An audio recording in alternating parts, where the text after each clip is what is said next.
로마서 1장 18절에서 20절까지 말씀 찾으셨으면 제가 봉독하겠습니다. 하나님의 진노가 불의로 진리를 막는 사람들의 모든 경건하지 않음과 불의에 대하여 하늘로부터 나타나나니 이는 하나님을 알만한 것이 그들 속에 보임이라. 하나님께서 이를 그들에게 보이셨느니라. 창세로부터 그의 보이지 아니하는 것들 곧 그의 영원하신 능력과 신성이 그가 만드신 만물에 분명히 보여 알려졌나니 그러므로 그들이 핑계하지 못하였지니라. 네, 지난 시간까지 하나님의 은혜로 우리가 믿음으로 구원함을 받는 것을 말씀을 드렸는데, 오늘 18절 이하에 보면은 하나님의 진노에 대해서 말씀하고 있습니다.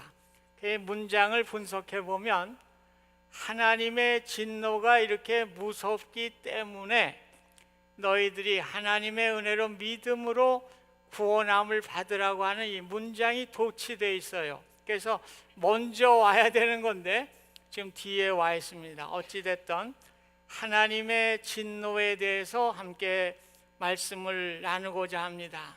먼저 보면 하나님의 진노를 받을 대상자들이 누구냐? 오늘 18절에 하나님의 진노가 불의로 진리를 막는 사람들이다. 진리를 막는 사람들에게 하나님의 진노가 임하게 되어 있습니다. 진리는 무엇입니까? 예수 그리스도이시고 하나님이십니다. 즉 하나님과 예수 그리스도를 막는, 대적하는 이러한 사람들이 하나님의 진노의 대상인 것을 본문이 말씀해 주고 있습니다. 왜 그럼 하나님의 진노가 이렇게 나타났느냐? 19절 보면 이는 하나님을 알만한 것이 그들 속에 보임이라. 하나님께서 이를 그들에게 보이셨습니다. 오늘 하나님께서 하나님을 알만한 것을 우리에게 보여주셨습니다. 그런데도 불구하고 우리가 하나님을 대적하고 예수 그리스도를 대적하는 것, 이것이 바로 하나님의 진노의 대상입니다. 그럼 우리가 묻겠죠? 하나님의 알만한 것이 어디 있습니까? 이렇게 우리가 반문할 수도 있습니다. 20절 보면 창세로부터 그의 보이지 아니하는 것들 곧 그의 영원하신 능력과 신성이 그가 만드신 만물에 분명히 보여 알려졌나니 그러므로 그들이 핑계하지 못할지니라. 간략하게 말하면 하나님이 창조하신 이 만물에 하나님을 분명히 보여주셨기 때문에 너희들이 하나님을 부정하는 것은 핑계할 수 없는 그런 것이다, 이렇게 말씀을 하고 있습니다. 하나님은 보이지 않죠. 그러나 하나님을 볼 수 있도록 하신 것이 영원한 능력 가운데 창조하신 창조물을 통해서 우리는 하나님을 볼 수가 있는 것입니다. 알 수가 있는 것입니다. 우리가 차고 다니는 시계를 한번 보십시오. 시계가 우연히 하늘에서 뚝 떨어졌다고 생각하는 사람은 아무도 없을 것입니다. 이 시계를 설계한 사람이 있고 디자인해서 만든 사람이 분명히 있습니다. 우리가 그 사람은 볼 수는 없지만은 이 시계를 설계하고 만든 사람이 있다고 하는 사실을 우리는 깨닫게 되는 것입니다. 마찬가지로 천지 만물을 바라보면서 창조주 하나님은 우리가 볼 수는 없지만은 이 만물을 창조하신 분이 바로 창조주시다, 이렇게 우리가 분명히 깨달을 수가 있는 것입니다. 그래서 시편 19편 1절에는 하나님이 하늘의 영광을 선포하고 궁창이 그의 손으로 하신 일을 나타내는도다. 오늘 하늘이 하나님의 영광을 나타내고요, 궁창에 모든 말과 산과 또 들과 물고기들과 새들과 모든 것들이 다 하나님의 창조하신 것을 찬양하며 영광을 나타내는 것을 보게 될 때 우리는 감탄하게 되는 것이죠. 이 별을 바라보면서도 우연히 그렇게 생겼다 이렇게 생각하는 사람은 너무나 어리석은 사람일 것입니다. 우리는 하나님이 만드신 만물을 보면서 참 창조주가 계시다 이렇게 우리가 깨닫게 되는 것입니다.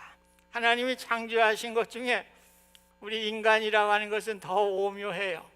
제가 이번 사고로 전신 마취를 한 25번 한 것 같아요. 요즘은 뭐 의사들이 수술을 쉽게 하려고 그러는지 조그만 수술도 전부 다 전신 마취입니다. 그래서 전신 마취 25번 하고 또 수술을 받았는데 뭐 의사들이 한 게 뭐 있어요? 그냥 잘라내고 꼬매고 그거밖에 없어요. 하나님께서 다 아물게 하시고 치유하게 하신 거다. 하나님이 만드신 우리 인체가 우리 몸이 알아서 그것을 다 반응하게 된 것입니다. 얼마나 창조주 하나님의 능력이 놀랐습니까? 또 우리가 피가 있잖아요. 피라고 하는 것이 약 뭐 사람 따라 조금씩 다르겠지만은 한 5리터 정도 된다고 합니다. 그러니까 완갈론이 4.2리터니까 여러분 물 사실 때 그 물보다 조금 더 많아요. 우리 몸에 피라고 하는 것이. 그런데 피 한 방울이 닫혀서 딱 떨어지면은 거기에 적혈구가 2억 5천만 개나 된대요. 조그만 핏방울 하나에. 우리 몸속에 그 적혈구는 25조 정도 된다고 합니다. 어마어마한 적혈구가 쉴 새 없이 구석구석 우리 몸을 돌면서 산소를 공급해주고 있습니다. 적혈구의 수명이 120일 정도밖에 안 된대요. 그래서 그 적혈구를 만들어내야 되니까 1초당 200만 개 이상의 적혈구를 우리 몸에서 만들어낸다고 합니다. 또 이 피를 이제 우리 몸에 구석구석 이제 가게 해야 되니까 혈관이 있어야 될 거 아니에요? 그 혈관이 우리 몸의 장장 10만 킬로미터 놀라지도 않으세요. 10만 킬로미터의 혈관을 통해서 구석구석 적혈구가 이제 돌면서 우리 몸에 산소를 제공해 준다고 하는 사실입니다. 그런데 어떻게 인간이 아메바가 진화돼서 이렇게 됐다. 진화론 이건 여러분 그렇게 어리석은 사람이 어디 있습니까? 있을 수가 없는 것입니다. 이 황금 물대새라고 하는 것이 있대요. 이들은 카나다와 알래스카에서 서식을 하는데 알을 까서 이제 알에서 새끼가 나오면 이제 어른 새들은 이제 운항을 합니다. 이 대서양을 거쳐서 아르헨티나로 가는데 장장 1만 6천 킬로미터나 비행을 해서 아르헨티나에 이제 가게 됩니다. 항로는 주로 대서양을 사용을 합니다. 그런데 이제 새끼들이 이제 좀 커서 나를 수가 있으면 이것들도 이제 운항을 해요. 이제 항해를 하는데 얘들은 대서양을 사용하는 것이 아니라 북아메리카와 남아메리카의 대륙을 횡단하면서 이제 날아가게 되는데 한 번도 가본 일이 없는 곳이잖아요. 그런데 놀랍게도 이놈들이 그 자기 부모들을 찾아가서 말이에요.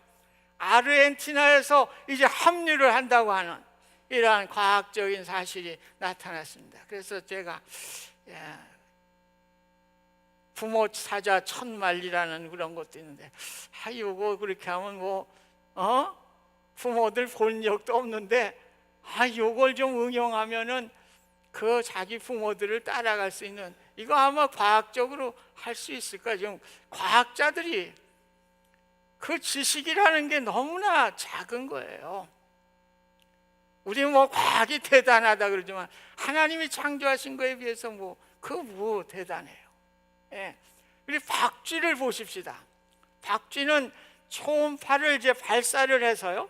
그 물체에서 초음파가 반사되는 것을 가지고 머릿속에서 초음파를 받아들여 가지고 그 3차원적인 화면을 구성한다고 그래요. 오차가 1mm도 나지 않는데요. 그러니까 딱 쏴가지고 그게 이제 딱 들어오면은 발사가 돼서 그 정확하게 그 물체에 3차원적으로 이렇게 그려낸다고 그래요. 요즘 뭐 3D 프린터가 나왔다고 그래가지고 뭐 대단한 거 아무것도 아니야. 거기에 비하면 3D 프린터 뭐 아무것도 아니죠. 오늘 박쥐에 비하면 아무것도 아닙니다. 그래서 요즘 뭐 과학자들이 뭘 발명을 한다고 그러는데 발명이 아니고 발견이에요. 발견이에요. 이 조선 공학자들이 배를 만드는데요. 처음에는 큰 배를 만들어서 짐을 좀 많이 실어 보려고 그럴 거 아니에요. 그러니까 이제 폭을 넓게 해가지고 이렇게 만드는데 그 배가 뭐 잘 나가야죠. 그거 안 되는 거예요. 또 좀 고속종을 만들어가지고 좀 빨리 가야 되겠다. 이 폭을 이제 좁혀 놓는데 그거는 잘 나가다가 바람 불면 뒤집혀 버려요. 그래서 조선공학자들이 뭘 연구를 했냐면 큰 물고기의 형태를 연구하게 된 거예요. 그래서 그 물고기의 길이와 폭의 넓이를 계산을 합니다. 그래서 고래 같은 경우에는 길이에서 폭의 넓이가 21% 정도 돼요. 이 폭이 길이에. 그리고 상어가 26%, 참치는 커요. 보통 몇백 킬로 나갑니다. 우리가 먹는 참치. 이게 28%의 비율을 가졌어요. 그래서 조선공학자들이 룰을 만든 거예요. 이제 배를 만들 때는 길이와 폭의 그 비율을 21%에서 30%로 한다. 그래야 돼요. 배 만들 때 그거 적용 안 하면 안 되는 거예요. 21%, 30%의 폭의 배를 만들게 되어 있습니다. 이 뭐 사람들 또 비행기 만들었다고 자랑, 이것도 발견이에요. 발명이 아니에요. 비행기가 처음에는 수평으로는 잘 날아갑니다. 근데 문제는 착륙하는 거예요. 착륙할 때 저항이 많이 생겨서죠. 진동이 많이 생겨서 추락하게 되었습니다.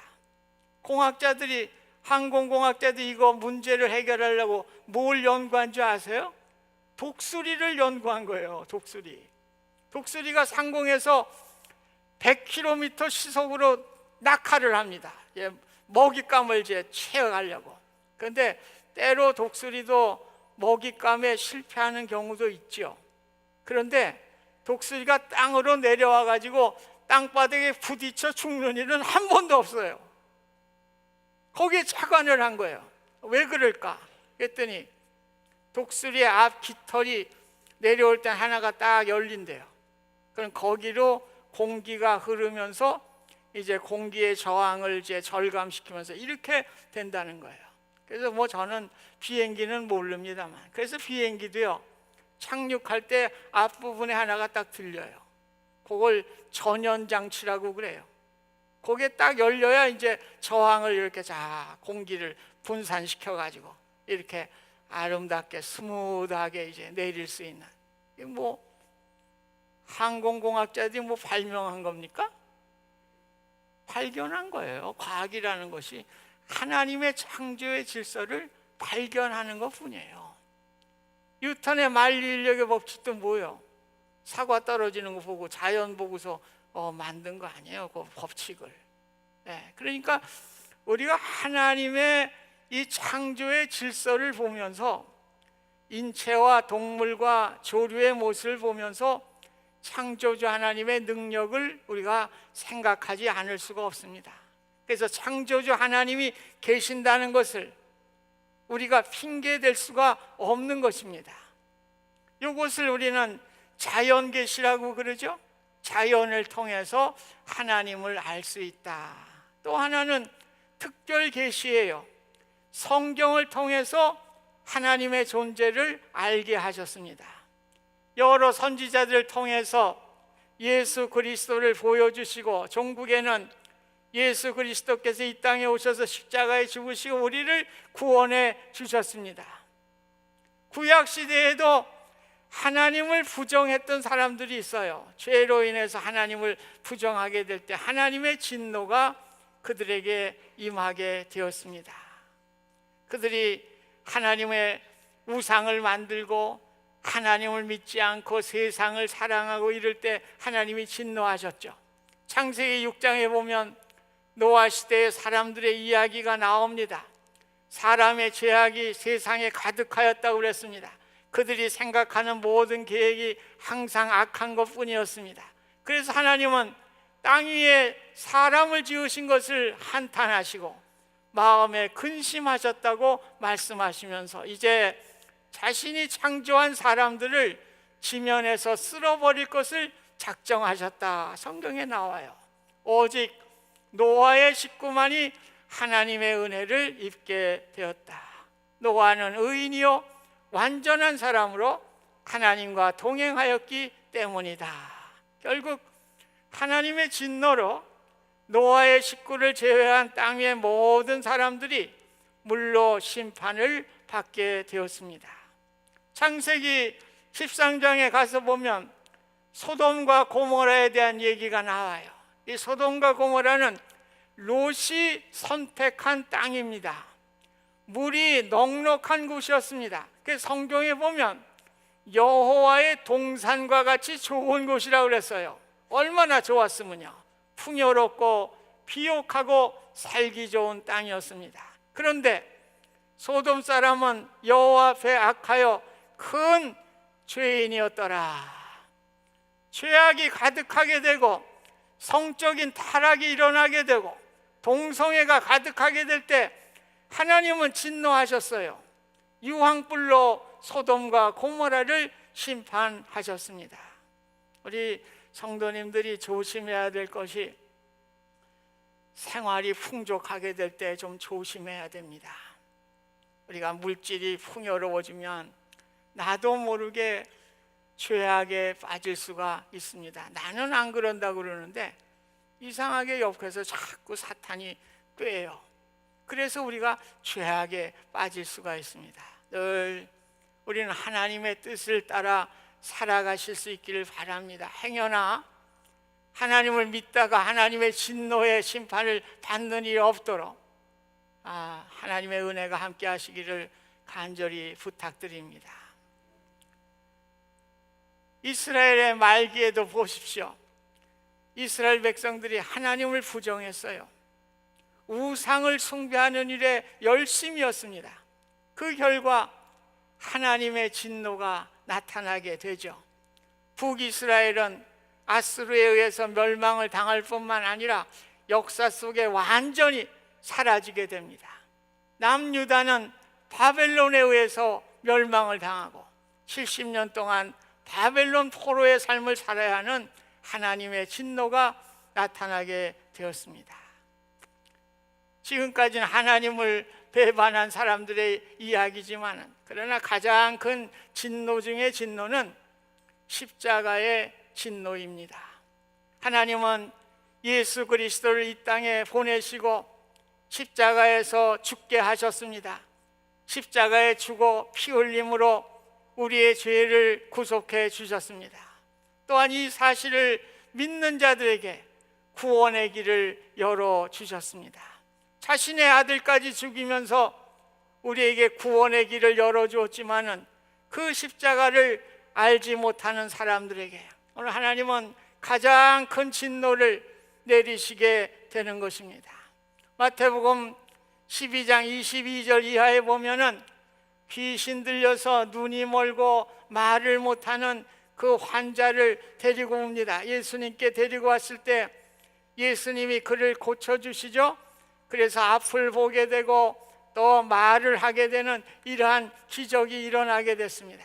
그래서 많은 무리들이 놀라서 이는 다윗의 자손이 아니냐 찬송과 영광을 돌려드렸어요. 그런데 바리새인들은 이를 보고서 이 사람이 귀신의 왕 바알세불을 힘입지 않고는 귀신을 쫓아내지 못하리라. 즉 바알세불의 힘을 빌어서 귀신을 쫓아냈다고 예수님을 부정했습니다. 예수님이 뭐라 그럽니까?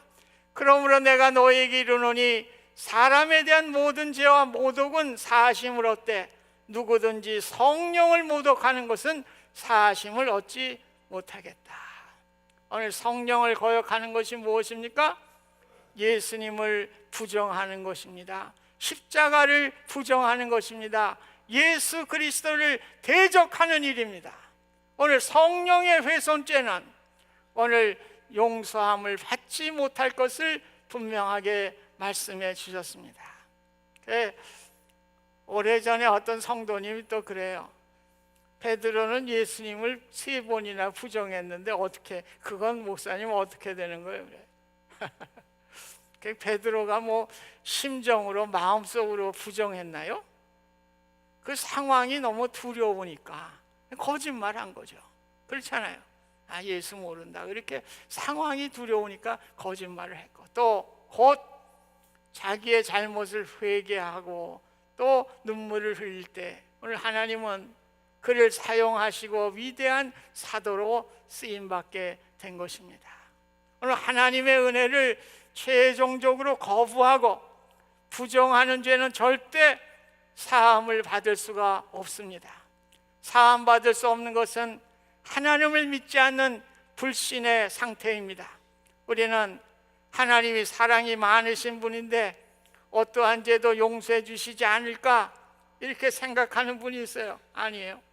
예수님이 말씀하셨어요. 성령을 회방하는 죄는 용서받지 못한다고 분명하게 말씀해 주셨습니다. 요한복음 3장 36절에 보면 아들을 믿는 자에게는 영생이 있고 아들에게 순종하지 않은 자는 영생을 보지 못하고 도리어 하나님의 진노가 그 위에 머물러 있느니라. 하나님의 최종 심판은 무엇입니까? 믿는 자는 천국이고 믿지 않는 자는 진노를 받아서 지옥으로 가는 거예요. 오늘 하나님의 진노는 바로 지옥에 가는, 그것이 바로 하나님의 진노입니다. 조나단 에드워드 목사님, 아주 유명한 분이에요. 청교도 시대의 목사님이고 프린스턴 신학교에 학장을 하셨던 분인데, 그분의 설교 가운데 진노하시는 하나님의 손 안에 있는 죄인, 이 설교는 유명한 설교입니다. 청교도 시대에서부터 지금까지 가장 위대한 설교로 평가받고 있는 설교가 바로 이 설교입니다. 이 조나단 에드워드 목사님은 저같이 뭐 이렇게, 저도 뭐 원고를 중심으로 설교를 하지만 그분은 회중도 보지 않아요. 그냥 원고 그냥 따박따박 읽어요. 그게 설교예요. 그런데 얼마나 감동이 되는지요. 오늘 설교를 듣고 많은 사람들이 회심해서 오늘 대각성 운동에 큰 불을 지피게 되는 놀라운 역사가 일어나게 됩니다. 그래서 오늘 제가 하나님의 손 안에 있는 그 진노하시는 하나님의 손 안에 있는 죄인이라고 하는 설교 중에 일부를 여러분에게 소개해 드리고자 합니다. 요한복음 3장 18절, 그를 믿는 자는 심판을 받지 아니하는 것이요 믿지 아니하는 자는 하나님의 독생자의 이름을 믿지 아니하므로 벌써 심판을 받은 것이니라. 악인은 하나님의 분노와 진노의 대상입니다. 지옥은 준비되어 있고 뜨거운 불은 예비되어 있으며 그 용광로는 지금 최대로 뜨겁게 달궈져 악인들을 받을 준비를 하고 있고 그 불꽃은 지금 크게 이글거리고 있습니다. 지옥 설교를 듣는 불신자들은 거의 모두 자신은 지옥에 들어가지 않을 것이라 생각합니다. 그리고 자신의 운명의 안전을 보장받기 위해 어리석게도 자신을 의지합니다. 마귀가 그들을 기다리고 있습니다. 지옥은 그들을 향해 입을 벌리고 있고 지옥의 불꽃은 불빛을 번쩍이면서 그들을 삼키려고 합니다. 그들은 아무런 피난처도 없고 붙잡을 만한 어떤 것도 없습니다. 하나님의 진노의 불꽃이 활짝 타고 있는 무서운 구덩이가 있습니다. 여러분은 서 있을 곳도 없고 붙잡을 곳도 없습니다. 여러분과 지옥 사이에는 허공만 있을 뿐입니다. 여러분을 붙잡고 있는 것은 오직 하나님의 능력의 손과 하나님의 뜻뿐입니다. 요한계시록 19장 15절에 하나님 곧 전능하신 이의 맹렬한 진노의 포도주 틀을 밟겠다고 하셨습니다. 하나님이 죄인들을 벌하는 것은 땅에 기어다니는 벌레를 밟아 짓이겨버리는 것 같이 쉽습니다. 지금 하나님이 자비를 베푸시려고 서 계십니다. 고린도후서 6장 2절에 내가 은혜 베풀 때 너에게 듣고 구원의 날에 너를 도왔다 하셨으니 보라 지금은 은혜 받을 만한 때요 보라 지금은 구원의 날이로다. 혹시라도 하나님을 대적하고 부인하는 이러한 불신이 우리 가운데 있다고 하면 하나님의 은혜의 때입니다. 이때 회개하시고 하나님께 돌아서실 수 있기를 주님의 이름으로 부탁드립니다. 하나님의 진노를 피하고 구원의 반열에 들어갈 수 있기를 주님의 이름으로 간청드립니다. 말씀을 정리하겠습니다. 우리는 자연에 나타난 자연계시로 하나님의 존재를 알 수가 있습니다. 그러나 자연계시만으로는 완전히 하나님을 아는 것이 불가능합니다. 하나님은 독생자 예수 그리스도를 이 땅에 보내시고 예수 그리스도가 우리 인간을 위해 십자가에 달리시고 부활하셨습니다.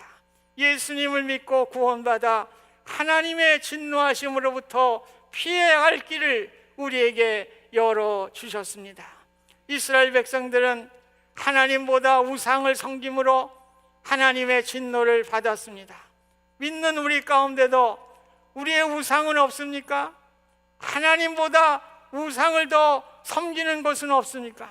때로는 물질이 우상이 됩니다. 때로는 자녀들이 우상이 됩니다. 때로는 몸짱을 만들려고 건강에 너무 열심히 해서 그것이 우상이 되는 사람도 있습니다. 하나님의 뜻을 무시하고 부정하며 세상의 우상을 더 사랑하면서 살아가는 나의 모습이 있는지 오늘 우리가 살펴보아야 할 것입니다. 하나님의 진노는 한순간이 아니에요. 영원히 받는 무서운 징벌입니다. 예수님은 우리가 받을 하나님의 진노를 십자가에서 다 받으셨습니다. 그래서 우리를 구원해 주셨습니다. 믿음으로 주님을 끝까지 붙드시기를 바랍니다. 하나님의 진노를 피하실 수 있기를 주님의 이름으로 부탁드립니다. 오늘 우리 주변에 내 식구, 내 친척, 오늘 하나님의 진노 아래 놓여 있는 분은 안 계십니까? 오늘 간절한 마음을 가집시다. 사랑하는 마음을 가집시다. 그를 위해 기도하는 마음을 가집시다. 하나님의 진노 아래 놓여 있는 그 인생을 위해서 우리가 한 생명 한 생명 주님께로 인도하실 수 있기를 바랍니다. 그래 우리 모두가 영원한 천국에서 하나님이 주시는 복된 삶을 다 누리실 수 있기를 주님의 이름으로 간절히 축원드립니다. 은혜로우신 하나님 아버지, 내 자신이 하나님의 진노 아래 있는가 생각해 하시고 또 진노 아래 있는 가족과 친척들을 생각하면서 우리 모두가 하나님의 진노를 피하여 하나님의 영생의 복을 누리는 우리 모두가 될 수 있도록 하나님 축복하여 주시옵소서. 예수님의 이름으로 기도하옵나이다. 아멘.